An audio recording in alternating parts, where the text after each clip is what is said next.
Hello guys, আবারও একটি নতুন লোগো আপনাদের মাঝে নিয়ে হাজির হলাম। আজকের লোগো ডাইনামিক অ্যালবাম। তো শুরু করছি। প্রথমে আমাকে ডাইনামিকের ডি দিয়ে শুরু করতে হবে। তো এটার জন্য আমার একটি সুন্দর ফন্ট খুঁজে বের করতে হবে। তো একটি ফন্ট আছে আমার কাছে, আকাশী। এই লোগোটি, এই ফন্টটি ব্যবহার করব। ক্রিয়েট আউটলাইন করে দিচ্ছি। এখন আমাকে এইখানে অ্যালবাম কিছু ব্যবহার করতে হবে। তো আমি এখানে অ্যালবাম হিসাবে একটি শেপ তৈরি করছি। তো শেপটি আবার কন্ট্রোল সি কন্ট্রোল এফ দিয়ে একটু ঘুরিয়ে দেব সামান্য। ওকে, কন্ট্রোল সি কন্ট্রোল এফ দিয়ে এক পাশে ঘুরিয়ে দেব আবার। ঠিক আছে, এখন আমাকে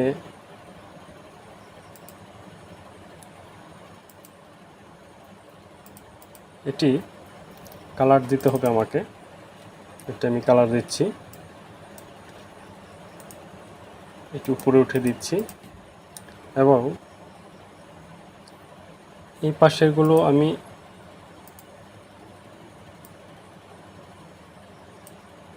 এভাবে করে দিই।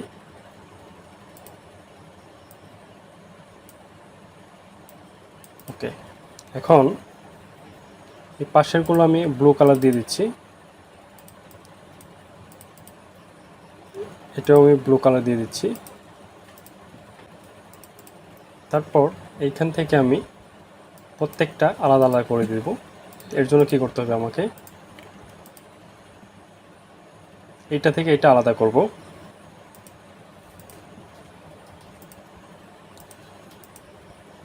.05 এখান থেকে পাথফাইন্ডার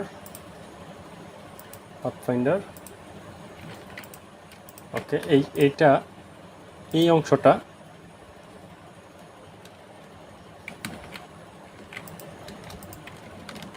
আমরা যেটা কাটবো সেটা উপরে থাকতে হবে এবং এখান থেকে অফসেট পাথ থেকে পয়েন্টটা একটু বেশি দিতে হবে, 7। ওকে, 7 দেওয়ার পর এখান থেকে কেটে দিচ্ছি আমি। ওকে, এখন এইটুকু অংশ আমাদের কাটতে হবে। এইটাও আমি উপরে উঠিয়ে দিচ্ছি। উঠানোর পর এখান থেকে আমি অফসেট পাথ করে দিচ্ছি, এটাও কেটে দিচ্ছি।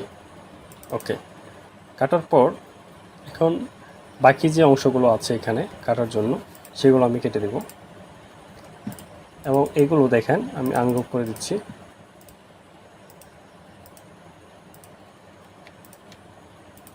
কেটে দিচ্ছি, সবগুলো এইভাবে কেটে দেব।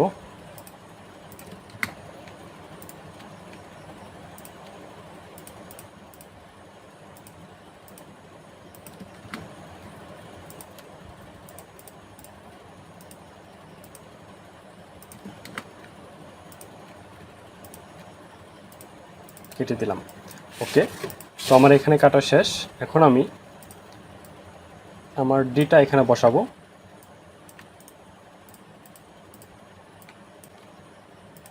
সাদা কালার দিয়ে দিচ্ছি।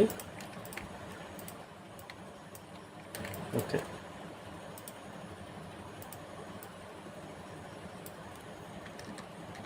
মাঝখানে বসাবো।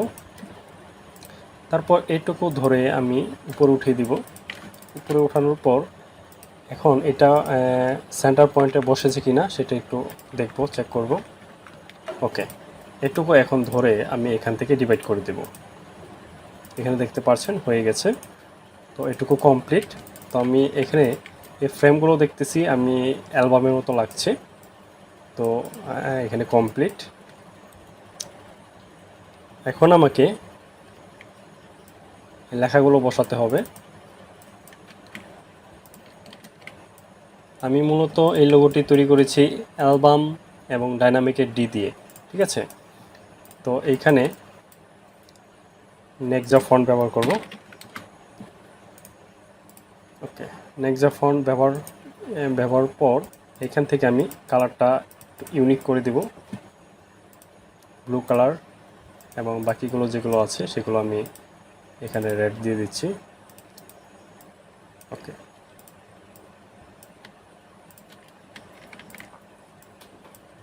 সবগুলো ধরে এখন আমি অ্যালাইন করে দেব। এবং এটুকু ধরে আমি ছোট সামান্য ছোট করে দেব। ওকে,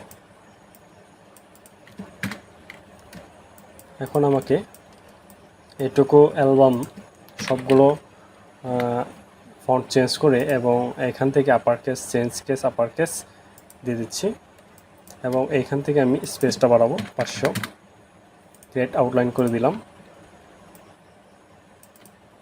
ওকে,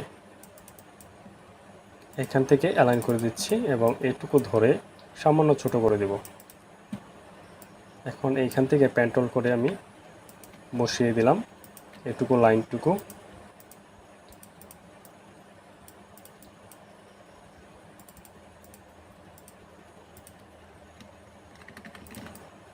এখন দেখেন আমি এটুকু ধরে গ্রুপ করে দিয়েছি, এখন কালারটা দিচ্ছি।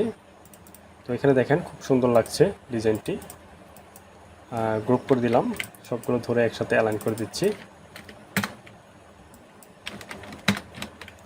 তো আশা করি বুঝতে পেরেছেন। যদি ভিডিওটি ভালো লাগে থাকে অবশ্যই একটি লাইক দিয়ে শেয়ার করে দেবেন এবং চ্যানেলে যারা নতুন তারা সাবস্ক্রাইব করে পাশে থাকা বেল আইকনটি বাজিয়ে দেবেন। ধন্যবাদ সবাইকে।